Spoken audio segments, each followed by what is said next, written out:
Joy Marasigan. So, anak ako ni Pastor Marasigan. Ako ang favorite na anak na babae kasi dalawa lang kami. So, anak ko kuya, tapos ako. Pero 11 years apart kami. So, ayun. Ayan. So, sa mga ibang youth na hindi ako masyadong makikita, hindi ako masyadong active kasi nasa Pasig ako. So, nag-work ako doon as an auditor. Tapos, minsan, like maybe once a month or once every 2 months, uuwi ako. Pero for September, since birthday month ko, sige, uwi na tayo every week. So, amen, di ba? Amen! Ayan. So, nakita ko ngayon, ayan, tapos, ang ating butihing Ate Eunice, binok ako 2 months ahead. Like, sabi niya, Ate Tuti, September, ikaw na mag-speak ha. So, ayan. In-accept na natin ang kanyang pag-uod lang. Hindi ko alam, pero finally, ayun, na-accept na natin. Okay, so ang topic natin for today, for this afternoon, is Inside Out.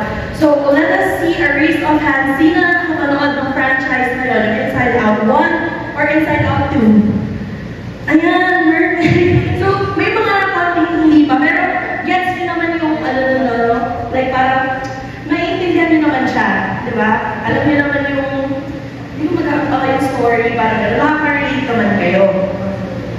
Ayan, so, thank you din. Ito yung topic na binigay ninyo. So good. So, let's dive into it. Okay. Inside Out. Ayan. Si Joy. So ngayon, ang gagawin natin is yung mga characters ng Inside Out. So, di ba, if familiar kayo sa story ng Inside Out, it's about a story of a girl named Riley, di ba? Tapos, she has all of these emotions in her head, di ba? Tapos ngayon, habang nag-progress yung story, di ba, from Inside Out 1, nagkaroon ng 2, dumadami ang emotions niya. So like before, nung bata siya, parang ano lang, joy, sadness, anger, yada, ganyan. Tapos nung dumating yung Inside Out 2, dumami bigla yung emotions niya. Like, nagkaroon na siya ng nagkaroon na siya ng anxiety, ng embarrassment. So magda-dive deeper din tayo doon. Sabihin niyo lang sa akin kung mabilis ako mag-set up, kasi gano'n. Pero sabihin niyo lang, ganun lang tayo, mag-guess ko naman yun. Okay, so ngayon, ang first character natin is si Joy. Ayan. So, ang gagawin ko lang today, magbibigay ako sa inyo ng Bible verses in relation sa mga characters na makikita natin paano ba natin ma-relate itong story ng Inside Out sa Christian perspective. Diba? So, let's go. Ayan. So, for Joy, meron tayo, una, Psalm 118:24. Ayan. Bigyan ko na yung NKJV. Ayan. Sige, kasi yung KJV minsan di ko naiintindihan. Let's go. Okay. So, ayan, NKJV. This is the day the Lord has made. We will rejoice and be glad in it. Okay. Tapos, Isaiah 61:10. Ayan, I will greatly rejoice in the Lord. My soul shall be joyful in my God. For he has clothed me with the garments of salvation. He has covered me with the robe of righteousness, as a bridegroom decks himself with ornaments, and as a bride adorns herself with her jewels. Okay, tapos, last verse, Psalm 37:4. Ayan, delight yourself also in the Lord, and he shall give you the desires of your heart. Sabi mo, Ate Tuti, binasa mo lang naman. Like, parang, ano yun, hindi ko naiintindihan, di ba? Parang gano'n. Hindi. Doon sa mga verses na yun, ang makikita ninyo, it's talking about the joy that we can receive from the Lord.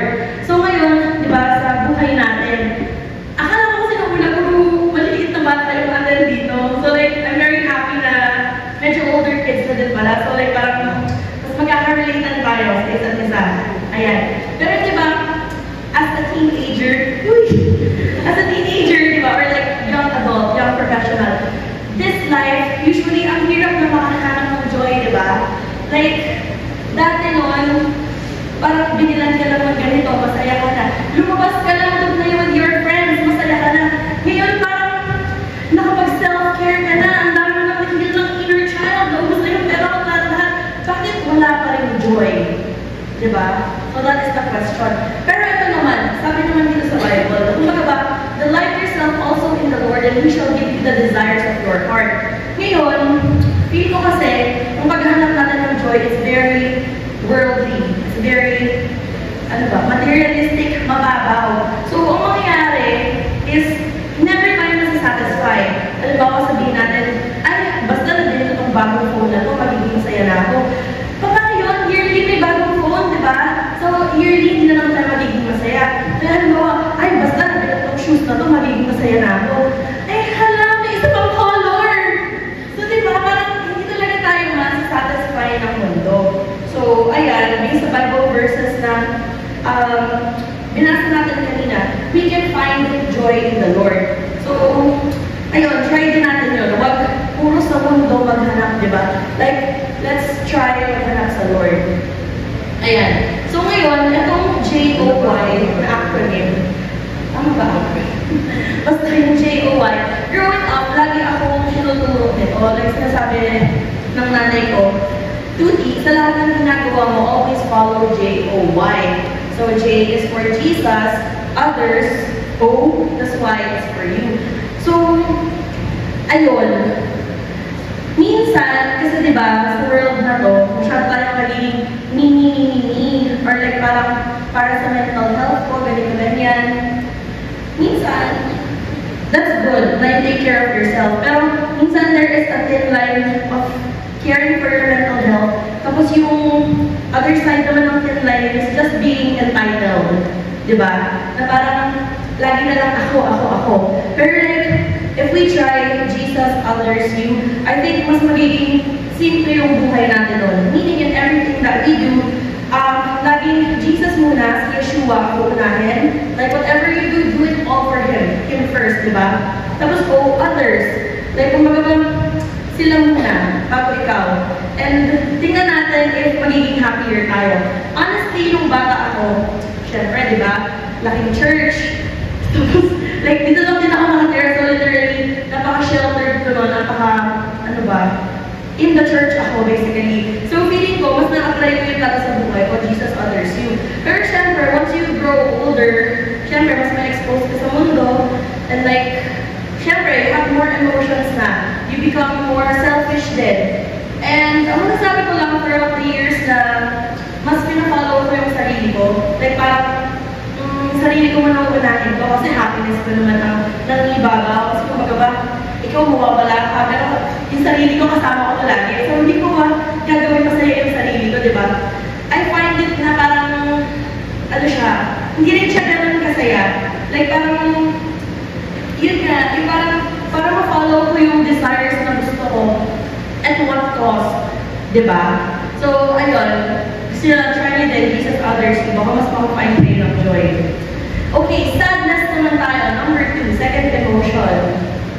Ayan, sadness, yung color blue. Okay, anyway, sige. Pero ayan, it's really sadness. Alam niyo ba, a few months ago, color blue yung hair ko. Na-share ko. Like, may ano siya, color blue, ala. Tapos minsan pag nakasalamin ako, parang nakuha ka ng konti sa sadness. Pag nagpagupit. Okay, ayan. So, Ate Lia, pwede mo ba Psalm 34:18. Okay. So, sige, medyo mag-start na ako, medyo makapasya. Psalm 34:18, the Lord is near to those who have a broken heart and saves such as have a contrite spirit. Okay. Tapos, sabi din sa Matthew 5:4, blessed are those who mourn, for they shall be comforted. Tapos, okay. Ecclesiastes 3:1, to everything there is a season, a time for every purpose under heaven. Let's mag-drop tayo ng couple verses. A time to weep and a time to laugh, a time to mourn and a time to dance. So, ngayon, lahat naman ng tao nasasad, di ba? Pero we have this, ano tawag dito? We have this narrative sa mundo na we should always be happy. Na kung baga ba, parang kung minsan nakakainis na nga like sa church o kaya outside sa church. Like parang minsan malungkot ka na sabihin na sa'yo, Hoy, bakit ka malungkot? Like, ang daming ganap sa mundo, buhay ka, huwag ka maging sad. Yung parang gano'n, tapos parang ikaw naman na sad, yung parang, oo, sige, masaya ako. Yung parang gano'n, di ba? Minsan kasi, totoo naman yun. There is so much great things about being alive, di ba? Na kung magaba, ang dami nating blessings, the fact na nakakahinga tayo freely, the fact that nakakalabas na tayo. Sino man nakaka-remember ng COVID? Diba? Grabe yun, like, breath of air. Like, diba, air was so expensive nung time na yun. Pero like yun, we get to breathe in air freely. Walang bayad, diba? So like, ayun, malagalo tayo sa topic na yun na parang buhay ka, why are you sad? Parang, nasa iyo naman na ang lahat, you are financially okay, you are healthy, at ganyan. Why are you sad? Pero kasi, here's the thing, hindi natin alam ang pinagdadaanan ng bawat tao. So like, hindi natin siya pwedeng i-judge kaagad, di ba? Kung bakit, kung bakit siya nasasad or kung bakit hindi.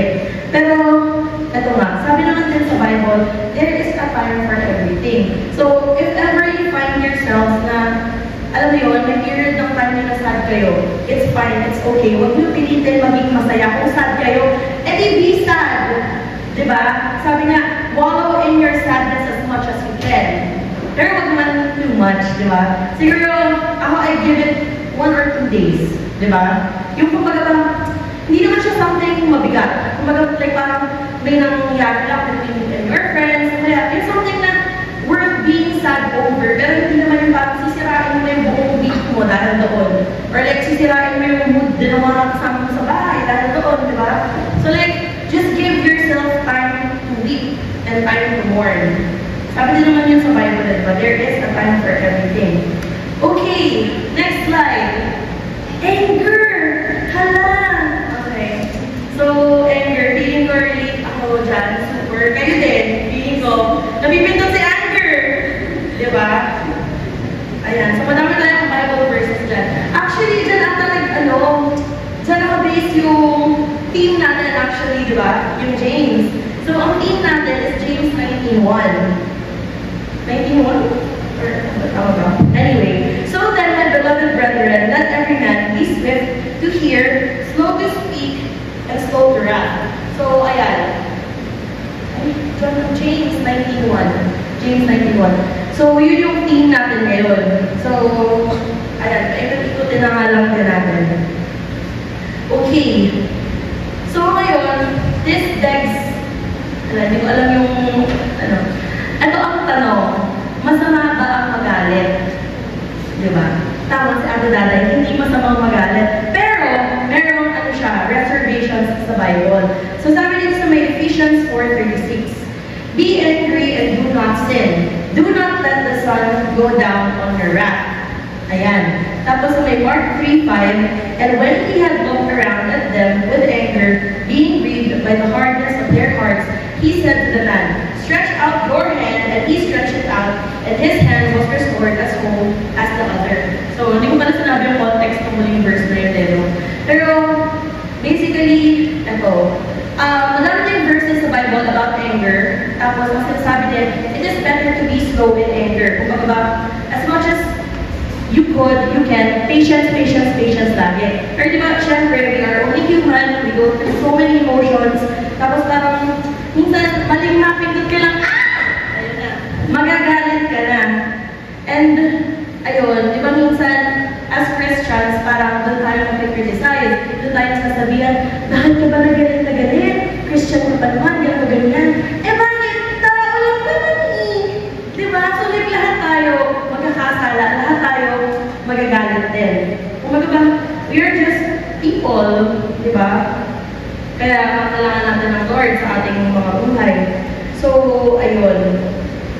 So, ayun James 19:1, be slow to anger. So, kung ba, patience pa din talaga. Kapag minsan lang feel mo nagalit, hindi ka mo na ng konti. Mag 1, 2, 3, 1, 2, 3 ka muna dyan, ganyan. Ngayon, in the instance nga, hindi mo na napigilan, nagalit ka na. Ang sabi naman dito sa Bible, just don't let the sun go down on your wrath. So, kung naiintindihan niyo ba yun? Hindi kasi nung bata ako lagi sa akin sabi ni nanay. Like parang, minsan pag may kaaway ako, or like minsan kami magkaaway or something, basta lagi na sinasabi, do not let the sun go down. So, kumbaga ba, wala tayo mag-away ngayon, pero bago matubog yung araw, kailangan magkita tayo. Or like, we have made peace na. So, ayun. So, there is no point then in holding on to anger. Kasi, ikaw lang din may hirapan nun. Diba? Like, galit ka dyan. Diba? Just let it go. ang hirap sabihin, ang daling sabihin, pero ang hirap gawin.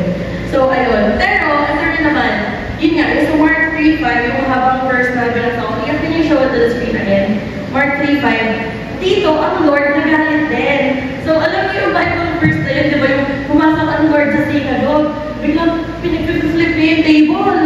Kasi, yung synagogue, ginawang marketplace ng mga tao. May mga nagbebenta, may mga nagsasayahan, nagbibingko, nagbibingko. Pero like, di ba, kahit ang Lord mismo nagalit, tapos, ginawa niya pa yung table. So, ayan, okay lang magalit, just, huwag lang kayo gagawa ng something na i-regret ninyo. Kasi di ba, at times, pag nagalit ka na parang, di ba may term na blinded by rage. So like, minsan, hindi ka na nakakaisip clearly. May magagawa ka na pwede mong pagsisihan. Just, di ba, yung mga ibang nakakapatay ng tao, like, nakikita niyo yan sa news, di ba, yung road rage, maya bumot na baril. Patay, di ba? So like, ayun, at what cost, yung anger mo, di ba, mag-breathe in, breathe out ka muna dyan. Baka naman pwede mo akong pag-usapan or something. Okay, so, number 4, fear. Ayan. Okay, perfect. So, itong fear, hindi ko siya masyadong discuss natin siya kasabay ng anxiety. Pero sige, basahin natin yung Deuteronomy 31:6. Ayan. Be strong and of good courage. Do not fear, nor be afraid of them. For the Lord your God, He is the one who goes with you. He will not leave you, nor forsake you. 2 Timothy 1:7. For God has not given us a spirit of fear, but of power and of love and of a sound mind. So ako, I think fear and anxiety go hand in hand. Na kumbaga ba kaya ka nga may fear, kaya ka may anxiety dahil sa fear. Diba? So, yun ang mga pinaka-nakakainis talagang ewan ko siya, honestly. Ako kasi, ang tawag dito, ako, ang personality ko, as a person, very perfectionist ako, overachieving ako, I like to be in control at all times. Basically, Virgo. So, ayun, basically, lagi akong ganun. So, ngayon, napansin ko, ever since bata pa lang ako, up until now, I have so many fears lagi. Like, even the little things, lagi ako natatakot. So, kumbaga ba, minsan nga ang naging sabi ko na lang, parang, why do I feel like the sky is always falling? Like, parang, yun yung pakiramdam ko sa everyday. So, doon natin makikita na fear and anxiety go together, di ba? Na bakit ba ako na-anxiety? It is because ang dami-dami kong fear. Like, parang, maliliit lang yung nabagay eh. Like, halimbawa, what if hindi mangyayari yung ganito? Or what if mangyayari yung gano'n? Ano gagawin ko by then? Tapos, usually, lahat naman ang kinakatakutan ko, it doesn't happen. Or like, it's all in my mind. Kumbaga parang, in-overthink ko lang siya for a whole week. That's when the day actually arrives. Ano naman nangyari? Like, parang, you're good, you're fine, buhay ka pa din, okay ka. Diba? So like, isang example ko na lang dito, I feel, itong talk na to with the youth. Actually, ang dami ko kasi yung work recently na feeling ko kung working kayo or like with school, di ba, at times burn out talaga kayo. So, parang sabay-sabay sila and everything. Basta, may, ang tawag dito, parang 2 AM na kagabi, kasi pa din ako nag-work. Sabi ko, hindi ko pa din nagagawa yung desk ko for inside out na, yung na to. Tapos parang sabi ko, anong oras na gagawin yan? Sabi ko, hindi, okay lang yan. After church tomorrow, gagawin ko. So ngayon, after church, ginawa ko na. Di ba umulan kanina? Alam niyo naman sa Japan, di ba, umulan lang ng konti, magba-brown out. Ngayon kasi hindi ko alam for some reason, every time I'm here, lagi na lang brown out, walang internet. Basta things usually go wrong. Just like, kanina, walang kuryente. Just like, that's ako nga sabi ko, alam mo gagawin ko, paano ba ito? Sabi ko, 1 hour na lang, hindi pa tapos, ganyan. Pero, ayun, okay naman ngayon. Diba? So, bakit pa ako natatakot kanina? Bakit pa ako na anxiety? It was all for nothing. Diba? Usually, fear, ang kalaban lang naman talaga natin is our mind. I mean, it's good na we fear things, na meron tayong gut feeling. Pero, if it's too much, ano yun, minsan kasi syempre makakahadlang na din yun sa daily life. Like parang, hindi ko alam kung ganun din din kayo. Pero like, may times kasi sabi ko, Tuti, magsasend ka lang ng email, kaya mo yan. Like, parang takot na pag gagawin ko. Like, parang nagpapanik ako, sabi ko, girl, email lang yan, tuwal mo ba? Yung parang gano'n. Ay, nako. Ayan, sige. Let's dig down na lang mamaya sa anxiety later. Ngayon, discuss. Ayan, so, color discuss. Pero this is giving Lito a chance. Kung kilala niyo yun. Anyway, okay, discuss. Ano tawag dito? Dito silang phone ko. Okay, 1 John 2:9-11.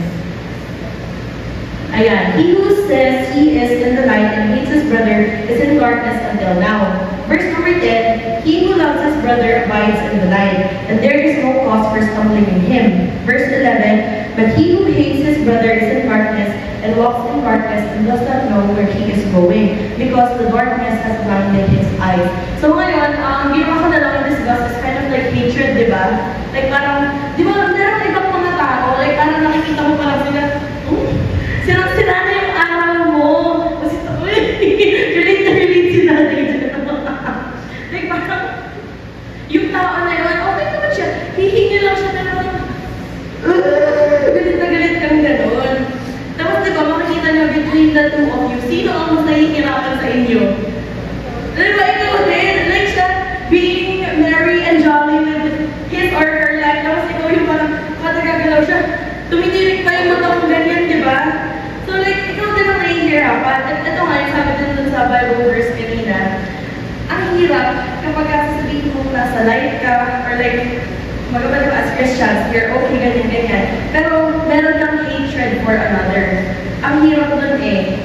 Kasi nga, susundan niya ng hatred mo na yan, ng darkness na yan. Tapos ito din pala, isang example din. Di ba, sa box ng apples, or if they are good apples. Ngayon, kapag may nabulok doon, you have to throw the bulok one out, di ba? Kasi kapag hindi mo siya tinapon, mabubulok mo buong ano. Pero ang weird, kapag yung bulok, nalagay mo siya sa magaganda apples, hindi naman siya magiging maganda din eh, di ba? So like, bumubulok din yung other apples. So like, ganun yung hatred kasi eh, ganun yung darkness. Like, once meron ka nun, tapos pinid mo yung darkness na yun within you, I assure you, I mean, kayo din naman, hindi ko alam yan, mag-grow talaga yan sa inyo. Kapag hindi nyo napapansin, nagkakasala na pala kayo. Like parang, yung simpleng inis ninyo, iba na yun. Di ba yung talagang pumapray ka na lang, Lord, sorry po. Sorry po sa mga thoughts ko, sa mga naiisip ko.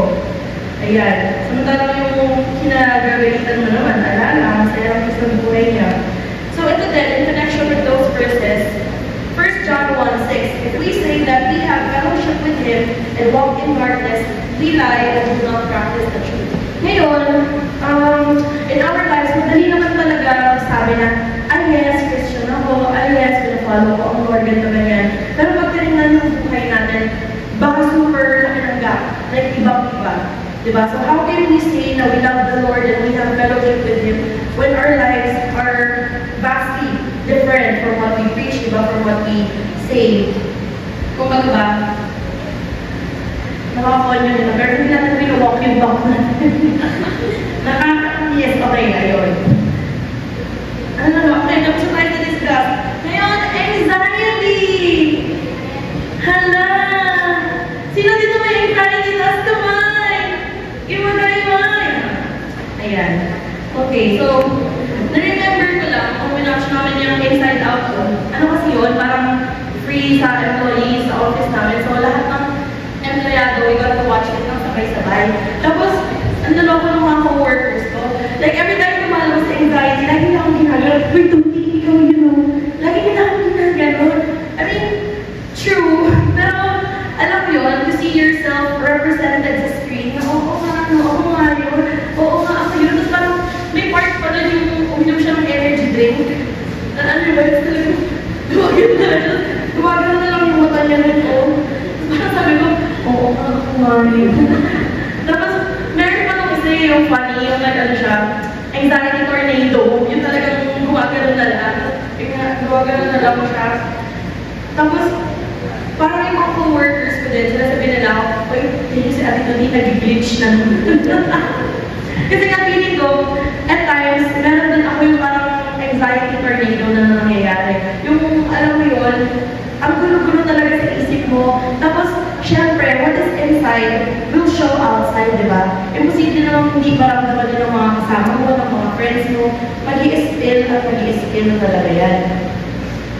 Tapos, eto nga, minsan nahihiya ako. Pero kasi, di ba nasabi ko naman earlier, kasi mga ba, bilang ako, madami nga akong fears kasi na ano sinabi ko kanina, overachieving, ako perfectionist, ganito, ganyan. So parang, I always look ahead into the future, like, ano ba ang galing mangyari? Ano ba ang galing mag ganyan? Hindi na dahilan mo ba, pag umaalis ako, ang laki-laki ng bag ko. Meron akong wipes, meron akong tissue, meron akong alcohol, gamot, ganyan, ganyan. Like, kompleto yung bag ko. Tapos sabi ko, bakit yung friend ko, liit-liit ng bag? Yung parang, ako lang po talaga ganito, or like, do others just live their lives being carefree, di ba? Like, parang, bakit ako sobrang focused ako lagi into the future? So, ayan. So, balik ako sa story ko, ba't ako naiiyak? Naiiyak ako kasi nga, sa work kasi, meron akong hawak na medyo malaking project. So, ngayon, ako yung in charge doon. Tapos yung partner ko doon, siya kasi yung laging chill. Like, to be fair naman, malaki siyang tutulong sa akin, pero ako yung, kumbaga kaya siya chill kasi ako na yung problema. Like, ako na yung nag-see into the future, kung ano yung maling mangyari ng masama. Ako na yung parang ayos-ayos, kaya chill na lang din siya. Pero ako, I appreciate that person so much kasi lagi siya maano sa akin, hindi, kalma ka lang. Like, parang, okay lang yan, bukas na lang yan, may next week pa. Kung hindi mo matapos, so what? Matatagal ko sa trabaho? Hindi, lagi siyang gano'n, so lagi ako sa comfort. Tapos parang ako naman, oo nga no, parang sabi ko sa ating dalawa, ako pa yung Christian. Like, ako pa yung nagpo-profess na I have the Lord within me, I have Yeshua, ganyan, and yet, sabi ko, why am I always so bothered with life? Parang, ano ba, hindi ko lahat ang Diyos? Bakit ka ako nagkakot lagi sa mga mangyayari? Sa mga things na hindi mo makontrol. So, another added din, di ba, yun nga ang isang difference din natin supposedly na kung paano tayo separate from the unbelievers to the believers kasi meron tayong Lord.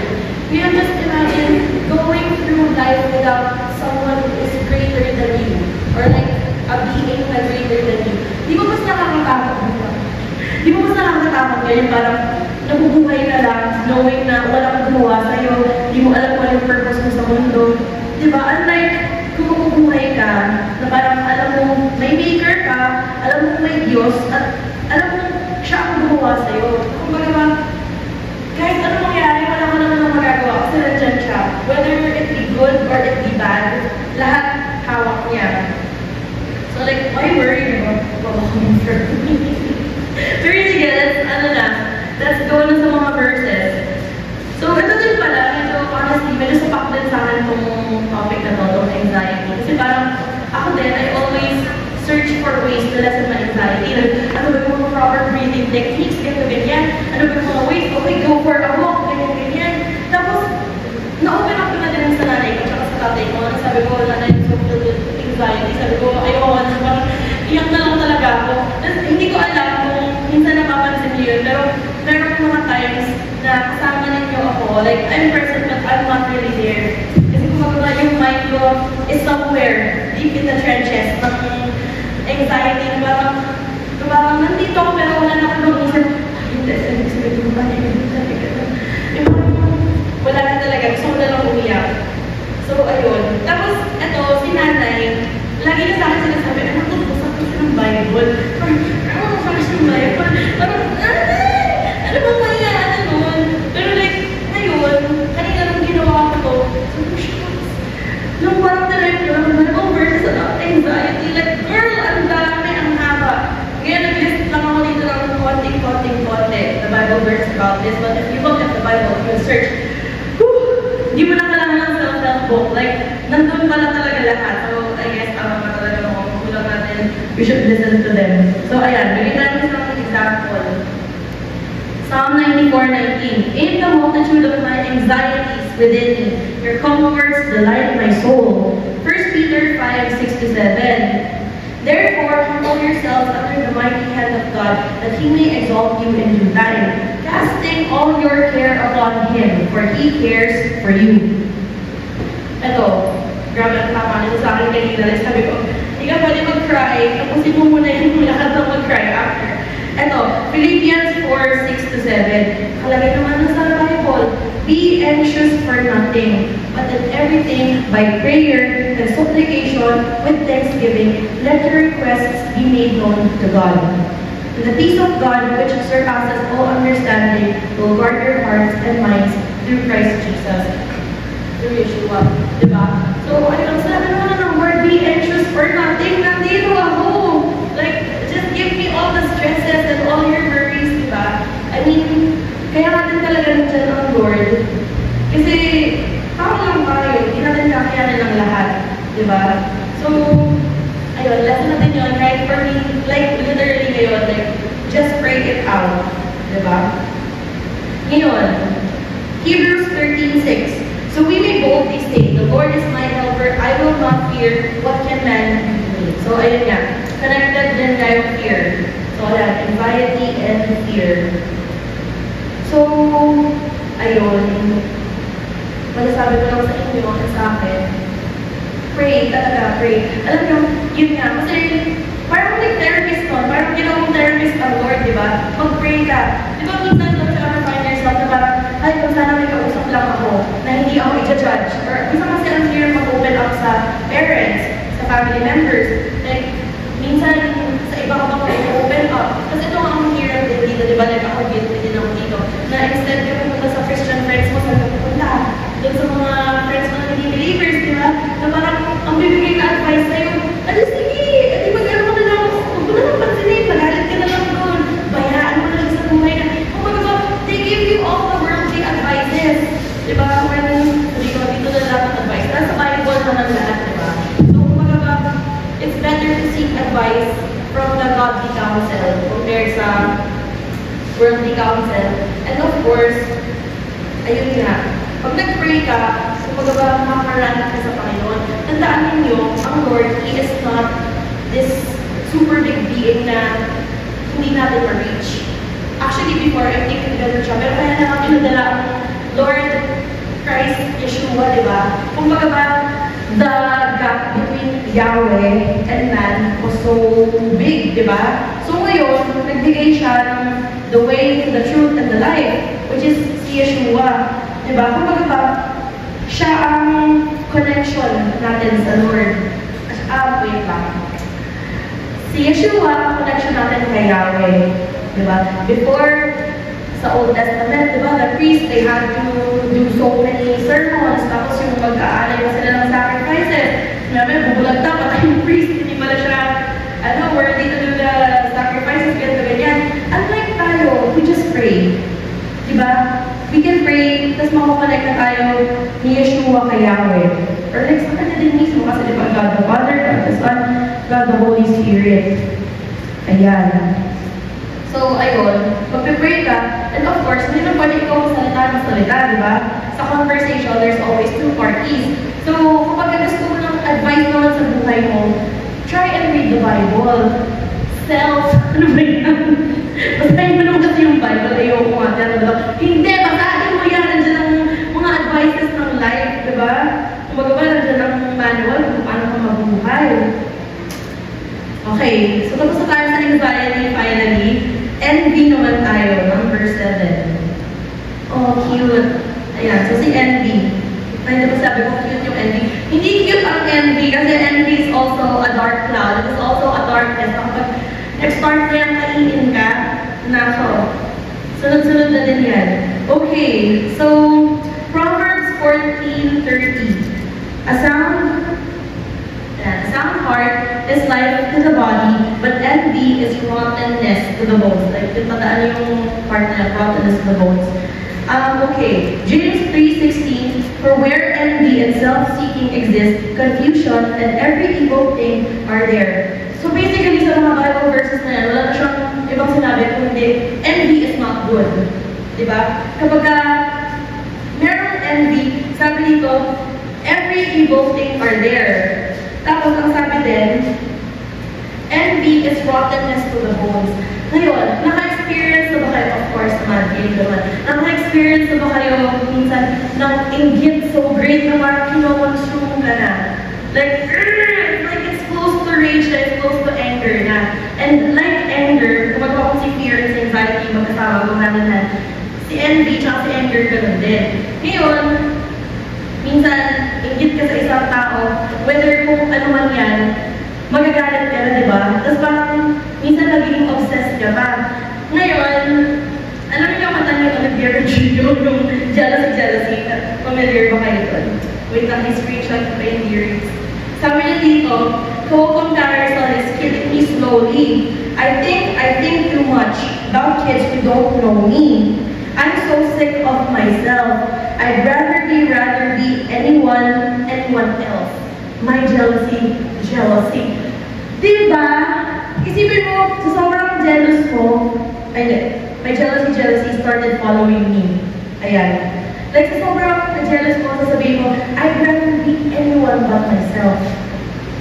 And like, di ba, yung yung sabi natin kanina, you're stuck with yourself, di ba? So like, for you to say that, okay, girl, grabe na ang ano nun, grabe na ang envy, grabe na ang jealousy nun. Mahirap na yun, di ba? So, minsan, naiingit tayo, bakit siya may ganito? O kaya, bakit siya, bakit ako ganito lang? Well, isipin na lang natin, iba-iba tayo ng buhay, iba-iba tayo ng race na nirun.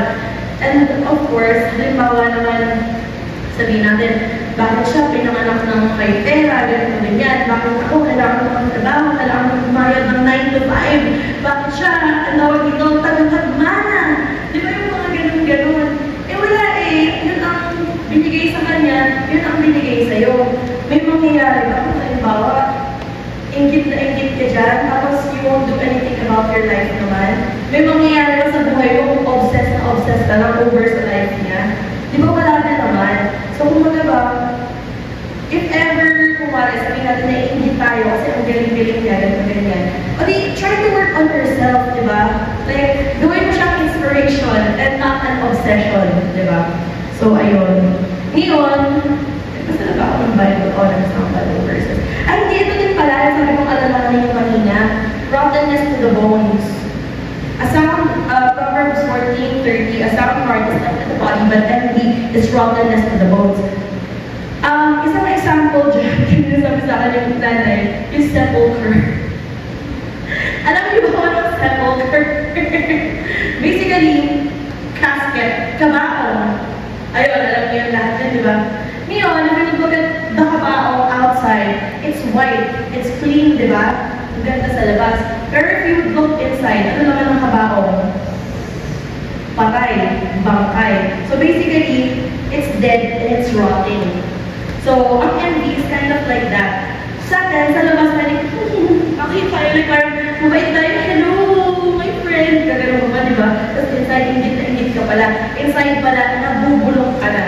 Nabubulong ka na with envy, di ba? So, huwag tayo maging parang sa poker. So, ayun. Ang natutunan na word. Hala, ito na naman. Okay, number 6 na, emotion. Ano yun? Sabi ko, hindi pa naman masahin na nakagdawa ng envy. Okay, so tingko, ennui. Okay. Sige, ennui. Alam niyo, parang pinanag ko yun sa sila. Sabi ko, ano yung ennui? Sabi ko, grabe na itong Disney, bakit ganyan? Pero di ba yung character na yun, kumagawa, parang French pa siya. Ganyan lang talaga siya. So, ayan. So, I think describe na lang natin yung ennui as having no purpose in life. Wala kang drive, wala kang charge to do anything. Kaya parang low-bat ka lang. Ngayon, pinagtatawa na natin yan, pero alam natin kayo, ako, na-experience yun na yan, di ba? Tapos, ngayon sa age na to, di ba may sikat pa, like rotting in bed, or like, you need days to rot, which is ako rot for season chart. Then like, ako talaga, minsan kailangan ko din ng times mag-rot. Kasi like, di ba, mag-work ako until Friday, 3 a.m., ganyan. Tapos sabihin ko, Saturday, kailangan ko maglabas. Diba Sunday, mag-church. Tapos Monday may pasok na naman. Like, minsan, wala bang day in between Saturday and Sunday. Like, parang hihiga ka lang. Kasi di ba as adults, wala ka nang tigalaba, wala ka nang tigaluto. Like, you have to do that all by yourself. Lahat ng hindi mo nagawa during the weekdays, gagawin mo sa weekend. Yung mga hindi mo nabayaran on the weekdays. Kasi sa ano yung office, gano'n ganyan. So, ano gagawin mo on the Saturdays? Parang, gusto ko na lang grow up. Pero, ayan nga. Honestly pala yun. Ngayon, this is very, hindi naman dangerous, pero like, hindi talaga siya good. And like, ako honest talaga, madami akong rotting days. And I probably should stop with that kasi hindi siya maganda din sa mental health about isa. Na instead na you're making yourself be better, or like, be better through the pain. Kasi like, ang mangyayari sa'yo, magiging comfortable ka in doing nothing.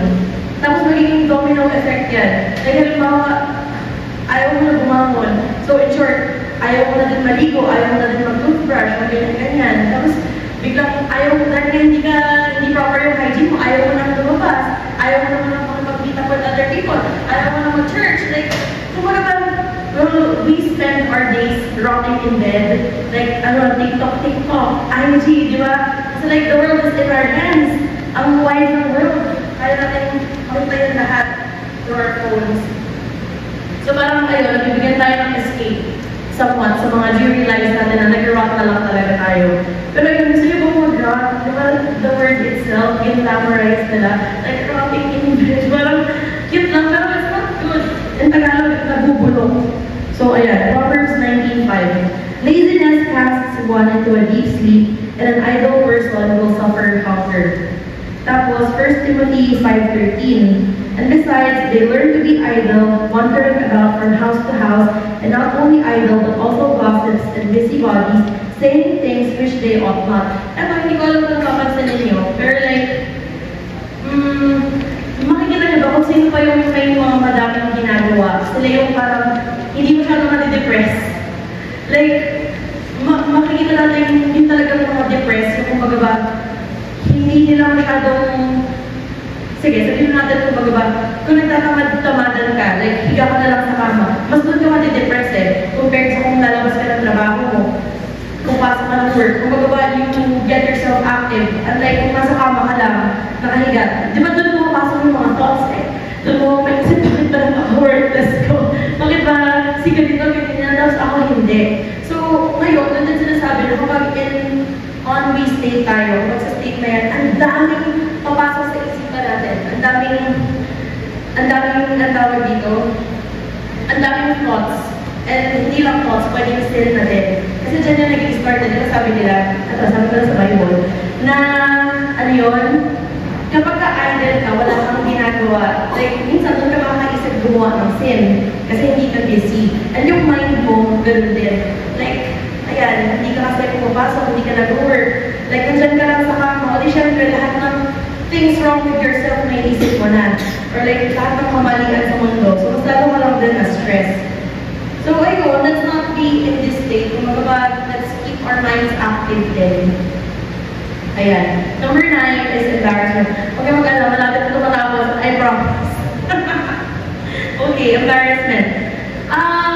Okay, ang kinalay ko na lang dito, di ba minsan naiiya tayo to do things. Kasi parang sabi natin, mas magaling siya ganito, dapat siya na lang. Or like, I'm not qualified to do that. So, wag na lang ako. Sakay na lang tayo, magbago na lang ganyan. Pero, gamitin na lang natin to.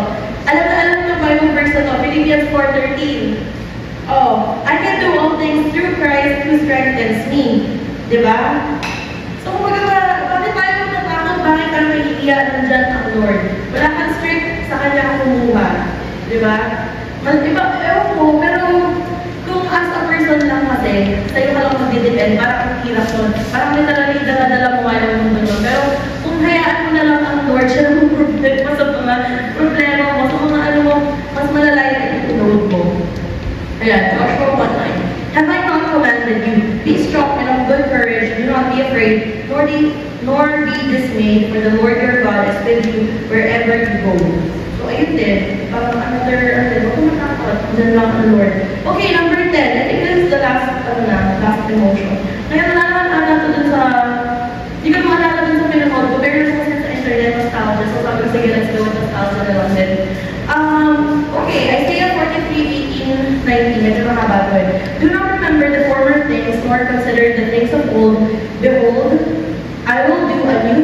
now it shall spring forth. Shall you not know it? I will even make a road in the wilderness and rivers in the desert. Ngayon, magbabasa ko ng Ecclesiastes 7:10-14. Do not say, why were the former days better than these? For you do not inquire wisely concerning this. Number 11, wisdom is good with an inheritance, and profitable to those who see the sun. Number 12, for wisdom is a defense as money is a defense, but the excellence of knowledge is that wisdom gives life to those who have it.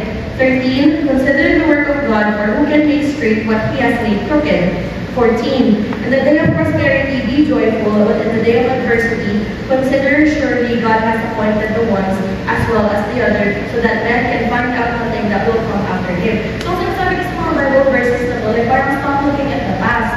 Like just focus on the present, on the future. Kasi kung pag nangyari na yung past, wala ka nang magagawa about that. Pero, yun nga na ano ko, kasi parang, di ba sa mundo, ang laging teachings na sinasabi sa atin, ano yun, forgive but never forget. Diba? Which is tama naman talaga yun. We should never forget din talaga. Pero bakit yung Bible sinasabi forget? Parang yung mga times na Lord, naghihirap po. Diba yung parang gano'n? Pero, ang sabi na naman dito, Ecclesiastes 7:11, wisdom is good with an inheritance and profitable to those who see the sun. So basically, yes, huwag ka na mag-focus, huwag ka na mag-dwell sa past, pero learn from it. Diba? Ikaw na naman pag nagka-mistake ka, halimbawa, may lubak dyan, tapos nadapaan ka na doon, kung lakda yung mukha mo, the next time na dadaan ka doon, tandaan ka pa din ba doon? Diba hindi na? Like, learn from your mistake na. So, ayan. So, yun na lang yung nanay ko sa may nostalgia. Ngayon, ito din pala, Proverbs 22:6, train up a child in the way he should go, and when he is old, he will not depart from it. So, ang maganda sa inyo, since bata pa lang kayo, nandito na kayo sa church, tayo, di ba ganito ganyan, napapansin ko din, as I grew up, parang, at times, ano yun, kapag umalis na sa church, or like, lumaki na siya, minsan napapariwara. Like, sinasabi ka, hindi, lahat naman tayo gano'n na, di ba? Na kapag syempre, tinanggal mo sa environment na ganito, syempre, you're bound to, at times, lose your way. Pero, since bata pa nga lang tayo, na-instill na sa atin ang teachings ng Lord, di ba? Babalik at babalik pa rin tayo. So, ayun, nakalagay ko lang din yung nostalgia lang. Kung baga ba, ayun, babalik at babalik din tayo. So, ayan. Okay. May story pala ako na i-share sa inyo about sa cup. Cup, like baso, no? Si Daddy ever help siya lalagyan. Tapos merong liquid dyan. Ngayon, kung itong hawak ng mic sa cup. Yan. Kung, paano yung malalaman ano yung laman ng cup? Hindi siya clear. Like, yan. Paano yung malalaman yung loob? Buhos, di ba? Tama. So, kailangan mong i-spill. Kailangan kumapon. So, ngayon, isipin nyo, yung cup, ganun din tayo. Ganun din tayo as a person. Na hindi mo talaga malalaman kung ano yung nasa loob until ma-spill siya. So, ang spill, gawin na lang natin mayanig. Like, kapag nayanig yung cup na yan, ikaw as a person nayanig ka, di ba? Doon lalabas at lalabas kung ano ang nasa loob. So, tayo, di ba minsan, mukha siyang mabait, ganito, ganyan. Pero kapag nakaaway na, bigyan, ay, ganun pala siya, galit na galit. Di parang, di ba, kung ano yung nasa inside, mag-i-spill outside. So, ngayon, ganun ang ating mga emotions. Kahit gano'n natin yan, i-try to, ano tawag ito? I-try to conceal, don't feel, lalabas at lalabas yan. Kaya from the inside, we should check ourselves. Diba? Like, doon pa lang ayusin na natin ang ating mga sarili. Okay.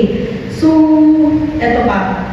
Etong all these emotions, natutuwa ba kayo na ang dami-dami nating emotions? Or like, minsan naisip kayo na, Lord, turn off. Like, ayoko po, ulan. Angry mode. Ganun, di ba? Though, may times talaga, di ba? Gusto mong gano'n na lang. Kasi, sabay-sabay sila. Di ba? Nakaka-stress din talaga. Pero, may nakita kong video sa internet na, like, parang, kung bibigyan ka daw ng chance, ikaw itong supernatural being, bibigyan ka ng chance na mabuhay sa mundo, and to experience all these emotions, and to experience being human, hindi mo ba yung iti-take? Diba? So, kung baga ba, etong emotions natin ito, this is a part of life. Talaga. So, just ride your emotions, diba? Like, isipin nyo, Part lang yan ng buhay. Tapos ito pa ang nakaka-comfort din dito. Si Yeshua, ang ating Panginoon, He experiences those emotions din. Di ba? Katulad sa mga examples na binigay ko kanina. So, kaya na din tayo nakaka-experience ng emotions kasi ang Lord po mas natin nakaka-experience ng emotions. And we are made in His likeness, di ba? Parang sa, ano ba ito? Genesis 1:26. For God so loved the world. Ayan, okay. Then God said, let us make man in our image, according to our likeness, let them have dominion over the fish of the sea, and over the birds of the air, and over the cattle, over all the earth, and over every creeping thing that creeps on the earth. According to our likeness. So, di ba, imagine ko, pag titingnan niyo yung sarili niyo sa salamin, that we are made in God's own image. Pero kung baga ba, huwag na kayo maging hard sa sarili niyo. Like, parang ginawa yun ng Lord, tapos pinag-away mo yung sarili mo. Si self, minsan pag na-activate si self, di ba? So, ayan. So, hindi ba tayo natutuwa na ang Lord na sinasamba natin sa serve natin is also, meron siyang emotions, hindi siya batos. Diba? Kasi alam niyo naman yung mga pagan or yung mga tao na sumasabasan ng living things, diba? Like, kayo ba, when kayo sa sarili niyo, sasamba kayo sa bato? Dito. And like, hindi ka naman makaka-relate sa akin kahit pinagpunta ng ganyan, diba? You wouldn't know. Pero ang Lord, He knows and He understands. Meron yun siyang emotions. So, ayan, conclusion na tayo. Amen. Sorry na, ang dami ko sinasabi. Pero ayan, okay. Hindi ko ma-remember kung meron sa movie, pero wala ka namang emotional love si Ryan. Kasi bata pa siya ata. So baka sa Inside Out, meron siya love na emotion. So ayun. 1 Corinthians 13:13, and now by faith, hope, love, these three, but the greatest of these is love. Ayan. Ano yun? Ay, okay. Kala mo kung ano yung sa Inside Out. Ayan, perfect. Kasi conclusion na. The greatest of these is love. Okay. Tapos dito tayo babalik sa pinaka-Bible verse na alam natin lahat. John 3:16. O, basahin natin lahat sabay-sabay. For God so loved the world that He gave His only begotten Son, that whoever believes in Him should not perish but have everlasting life. So, ang greatest of these is love. Diba? So, saan kaya nakakita, pinatala yung anak niya to be tortured, to be sacrificed for the sins of others, di ba? If that's not love, hindi ko alam kung ano, di ba? So, ayun. So, love is the greatest of all the emotions, I think. Kasi parang, kapag may love, may joy. Kapag may love, may sadness. Then, meron din disgust, anxiety, envy, di ba? So, kapag ba from love din, it is where everything stems from. So, ayun. Amen.